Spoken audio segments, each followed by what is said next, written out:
আজি ৰাতি মুছলিমসকলে কি কৰিব লাগে আৰু কি কৰিব নালাগে আৰু কি কৰিলে আল্লাহক সন্তুষ্টি কৰিব পাৰিব। আজি হৈছে সকলোতকৈ ডাঙৰ ৰাতি আৰু এই ৰাতি হৈছে কদৰৰ ৰাতি। তো চাওক ভিডিঅ'টো সকলো জানি। আসসালামু আলাইকুম ৱা ৰাহমাতুল্লাহি ৱা বাৰাকাতুহু। আজি হৈছে ২৭ ৰমজান।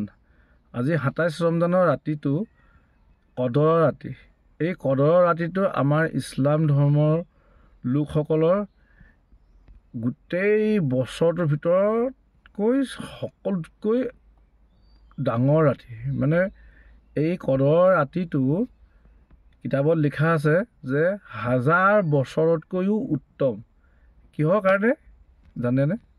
1000 বছৰত আপুনি ইবাদত কৰিলে যিমানখিনি নেকি পাব, আজি ৰাতিটোতে সেইখিনি নেকি আপোনাৰ ভাগ্যত লিখনি হ'ব।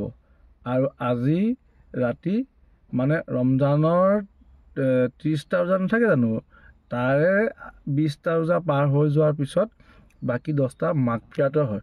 মানে গুনাহ মাফ কৰা, মানে 10 দিন গুনাহ মাফ হয়, গম পালেনে?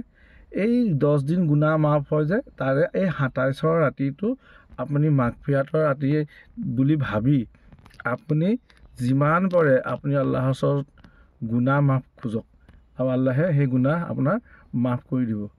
আৰু চবতকৈ ডাঙৰ কথা হৈছে কি, এই ৰমজানৰ এই 27ৰ ৰাতিয়েই আমাৰ পবিত্ৰ কোৰাণ শ্বৰীফ আল্লাহ তাআলাই হজৰত মুহাম্মদ সাল্লাল্লাহু আলাইহি ওয়াসাল্লামৰ হাতত নাজিল কৰিছিলে। তেখেতক হীৰাৰ গুহাত প্ৰথম তেখেতৰ হাতত কোৰাণ নাজিল হৈছিলে এই ৰমজানৰ 27ৰ ৰাতিয়ে।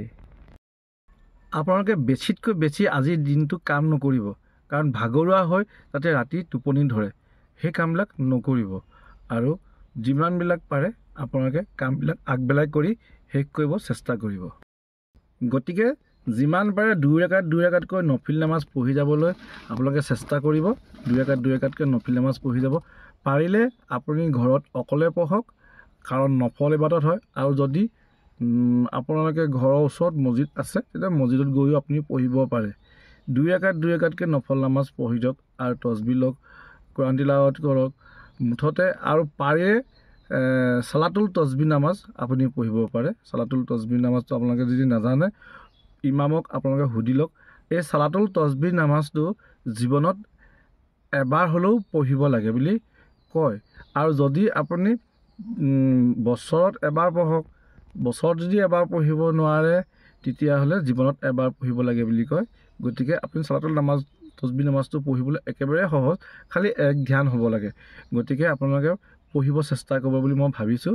আৰু যদি নাজানে অলপমান সালাতুল তছবিহৰ নামাজটো কিতাপত চাই ল'ব, নহ'লে জনাসকলক সুধি ল'ব, আপোনালোকক নিশ্চয় জনাই দিব। আৰু এইটো বহুত ডাঙৰ ৰাতি। এই ৰাতিয়েই আল্লাহে গোটেই বিশ্ব ব্ৰহ্মাণ্ডখন বনাইছিলে, চন্দ্ৰ সূৰ্য গ্ৰহ নক্ষত্ৰ বনাইছিলে। আৰু এই ৰাতিয়েই তেখেতে ডাঙৰ ডাঙৰ ঘটনাবিলাক আমাৰ কোৰাণ শ্বৰীফত লিখা আছে। আৰু এই ৰাতিয়েই আল্লাহ তাআলাই পৃথিৱীখন ধ্বংস কৰিব বুলি লিখা আছে। গতিকে এই ৰাতিয়ে কোৰাণ শ্বৰীফো নাজিল হৈছিলে। এইটো বহুত এটা ডাঙৰ ৰাতি হয়। গতিকে আপোনালোকৰ জীৱনত প্ৰথম এই যিমান পাইছে, আৰু যোনে এই মানে কদৰৰ ৰাতিটো পাই পেলাই মিছ কৰিছে, তাতোতকৈ আৰু দুৰ্ভাগ্য কোনো নাই। গতিকে যোনে যেনেকৈ পাৰে তেনেকৈ ইবাদত কৰিবলৈ কৰক। আৰু আপোনালোকে যিমান পাৰে আল্লাহৰ ওচৰত কণা কটা কৰি এই ৰাতি উজাগৰে থাকি একেবাৰে চেহেৰি কৰিহে আপুনি ফজৰ নামাজ পঢ়িহে শুব। এই ৰাতি আপুনি কেতিয়াও নুশুব। আৰু যিমান পাৰে কণা কটা কৰি ইবাদত কৰক, যোনে যেনেকৈ পাৰে। নফিল নামাজ পঢ়ক, সালাতুল তছবিহ নামাজ পঢ়ক, কোৰাণ শ্বৰীফ পঢ়ক, তছবিহ লওক, যিমান পাৰে ইবাদত কৰক মুঠতে। আৰু দিনত বৰ বেছিকৈ কামত ব্যস্ত হৈ নাথাকিব, অকণমান ভাগৰ মাৰি ল'ব। ভাগৰ চাগৰ মাৰি ৰাতিলৈ আপোনালোকে ৰাতিপুৱালৈকে আপোনালোকে ইবাদত কৰক। কোৱা শুনো এই ৰাতি গছবিলাকেও আল্লাহ তাআলাৰ হুকুমত চিজদা কৰে। তো গতিকে এনেকুৱা এটা ডাঙৰ ৰাতি পোৱাটো আমাৰ কাৰণে বহুত সৌভাগ্য কথা। গতিকে পাই পেলাই আপোনালোকে এনেই নেহেৰুৱাব। তাকে সৰু মানে যিকণ জানো তাৰ সৰু জ্ঞান অকণ আপোনালোকক দিলোঁ। তো ৰাখিছোঁ। এইটোৱে আছিলে ভিডিঅ'। আপোনালোকে ইবাদত কৰক আৰু আমাৰ লগত দোৱা কৰিব। খুদা হাফিজ।